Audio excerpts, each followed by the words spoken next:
आप कुछ बोल क्यों नहीं रहे हो पिताजी? युवराज, महाराज बहुत ज्यादा जख्मी हो गए हैं, इसलिए वो कुछ नहीं बोलेंगे। कुछ भी कीजिए, लेकिन आप महाराज को बचाइए। हाँ युवराज, इसका एक उपाय है। इसकी दवा आपको दूसरे देश में मिलेगी, जो हमारे जंगल के पड़ोसी देश का पड़ोसी है। उस जंगल में जाओ, वहाँ से दवा लेकर आओ, लेकिन वो दवा बहुत महंगी मिलेगी।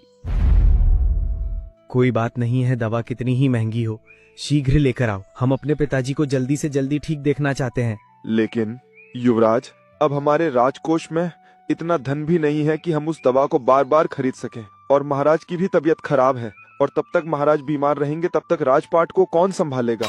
अगर राजपाट को नहीं संभाला गया तो जनता कर नहीं देगी और राजकोष खाली हो जाएगा। इसलिए पूरे राजपाट की जिम्मेदारी आपको लेनी होगी युवराज। ठीक है महामंत्री, आप शीघ्र जाओ, राजपाट की जिम्मेदारी हम अपने कंधों पर ले लेंगे। लो युवराज, भोजन कर लो। अरे दासी, तू आज घास लेकर आई है, फल लेकर क्यों नहीं आई? और ये घास भी हमको साई घास नहीं लग रही है।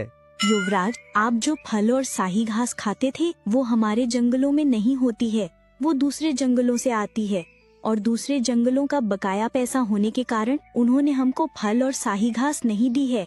राजकोष पूरा खाली हो गया है, इसलिए आप शीघ्र राज को संभालो। अगर आप राजसभा में बैठते तो जंगल की जनता ठीक से कर देती और राजकोष खाली होने की नौबत नहीं आती। पूरा दिन राज्यसभा में बैठना असंभव है। पिताजी, अब आपकी तबीयत कैसी है? जख्मों में कुछ आराम है या नहीं? हाँ युवराज, अब थोड़ा अच्छा लग रहा है। महाराज, आपके लिए और दवाइयाँ लानी होगी, पर इसके लिए राजकोष में धन नहीं है।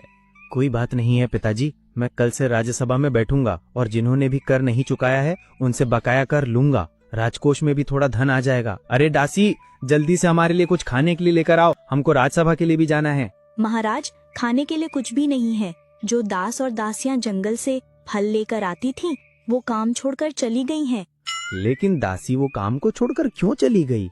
वो इसलिए युवराज, क्योंकि राजकोष में इतना धन ही नहीं बचा कि हम उनका वेतन दे सकें, इसीलिए वो नौकरी को छोड़कर चले गए हैं।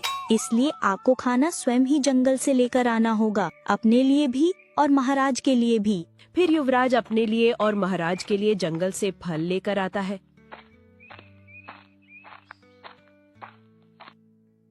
लो दासी, मैं जंगल से फल लेकर आ गया हूँ। एक काम करो, राजमहल में जितने भी कर्मचारी हैं सबको फल दे दो और महाराज को भी खिला देना, और तुम भी खा लेना। मैं सबके लिए फल लेकर आया हूँ। महाराज से लेकर कर्मचारियों तक सबने युवराज के फलों को खाया।